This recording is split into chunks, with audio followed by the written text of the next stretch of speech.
Another man who loves his rugby league. He loves the Rabbits. Also was a former Rooster. Also was an actor, policeman. But these days, in charge of the best pies, Garlo's Pies, Mr. Sean Garlick, welcome to the program. Good morning, Vossi. How are we this morning? Well, I think Personally, I'm exhausted. Yes, that's right. It's emotional. I'm sitting here with a maroon scarf and cap. I mean, if ever I needed a Garlo's Pies, I think today I'd probably scoff down 3 satay chicken pies just to try and pick up my spirits. Well, it'd be the one thing that could energise any New South Welshman this morning after what has been a very tiring series at the end of a very tiring season. So, but what I do have, Vossi, I know we've had a lot of experts take apart last night's game, where we went right, where we went wrong, but I think we should focus on the New South Wales excuses. I think this is where it should be at. For example, number one, Origin played in mid-November. That was designed to suit the Queenslanders. It's just too hot for those south of the border to be playing at this time of the year. Yeah. Palaszczuk, the whole full house thing, no New South Welshmen allowed into the stadium, except for a few token ones in jerseys.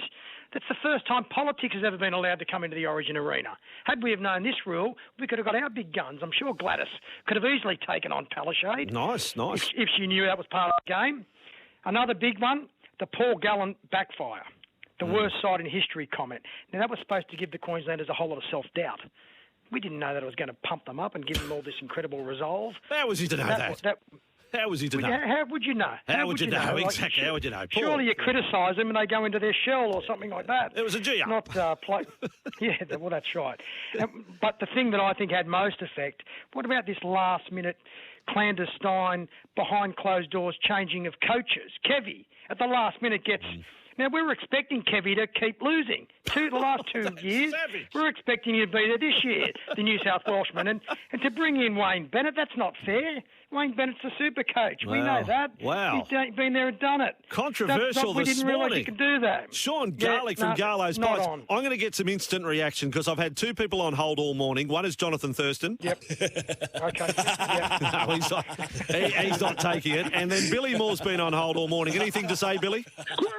Well, there you go, Sean. So hopefully they love their pies, though. And the Garlo's Pies, they're thin on pastry, they're big on meat, and available in the chilled meal sections. Yes. Can I mention the last one, though? This was put on us at the 11th hour as well, and that's Harry Grant. Now, this was supposed to be Jake Friend's time. Jake Friend, who'd been deputising to Cameron Smith this whole time, it was supposed to be the good news story.